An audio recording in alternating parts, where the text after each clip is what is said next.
नमस्कार साथियों, जय हिंद। अपनी जो जीके की शॉर्ट सीरीज जो चल रही है और पंचपीर में जो लोक देवता रामदेव जी जो है, रामदेव जी के जीवन परिचय के बारे में अपन पढ़ेंगे। तो रामदेव जी के जीवन परिचय की मैं बात करूं 1352 ईस्वी को होता है।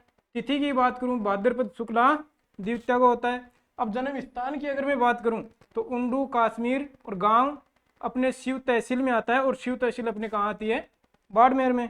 इसके बाद में पिताजी की बात करूं तो पिताजी कौन, अजमल जी। और उसके बाद माता जी की बात करूं, माता जी कौन, रामदेव जी की मीणा दे। अब आगे चलते हैं। उसके बाद पत्नी की अगर बात की जाए, रामदेव जी की पत्नी कौन थी, तो नेतल दे बोल दो या निहाल दे बोल दो, एक ही बात है। और ये अमरकोट जो है पाकिस्तान में पड़ता है, उसके दलेर सिंह जी सोडा जो थे उनकी पुत्री थी। अब उसके बाद इनकी बहन जो है, बहन सुगनाबाई सग्गी बहन है, उसका विवाह पुंगलगढ़ बीकानेर के परिहार राव किशन सिंह के साथ हुआ। और एक बहन और है लाछाबाई। अब ये तो सग्गी बहन है।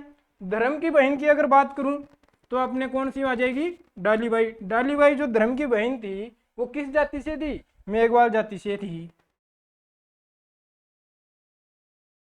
अब बालीनाथ जी जो है इनके गुरु हैं। और बालीनाथ जी की गुफा कहाँ है, मंसूरिया पहाड़ी। और मंसूरिया पहाड़ी अपने कहाँ है, जोधपुर में। भाई की अगर बात करूं तो बीरमदेव है। बीरमदेव को बलराम का अवतार कहा जाता है। अब बलराम का अवतार इसलिए कहा जाता है क्योंकि रामदेव जी को कृष्ण का अवतार कहा जाता है। और कृष्ण जी के बड़े भाई कौन थे, बलराम जी। जाति अगर पूछे राजपूत आ जाएगी और गोत्र पूछे तंवर आ जाएगा।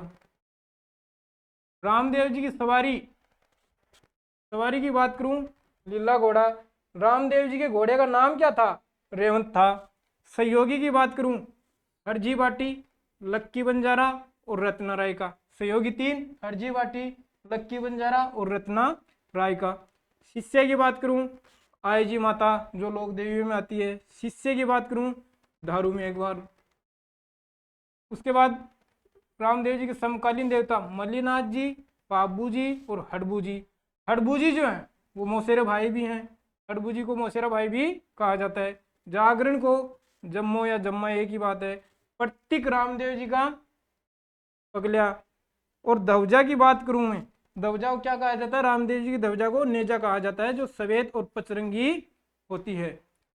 उसके बाद में बात करूं कि रामदेव जी का ग्रंथ जो है वो कौन सा है, तब अपना उत्तर आएगा 24 वाणियां ग्रंथ लिखा। और एकमात्र लोक देवता, लोक देवता टॉपिक जो पढ़ेंगे उसमें लोक देवताओं में एकमात्र लोक देवता है रामदेव जी जो कवि थे। इनका जो पर्चा होता है, रामदेव जी का चमत्कार जो है वो रामदेव जी का पर्चा कहलाता है। गीत ब्यावले होते हैं। मेला भाद्रपद की शुक्ल पक्ष एकादशी को रूणेचा रामदेवरा जैसलमेर में बढ़ता है।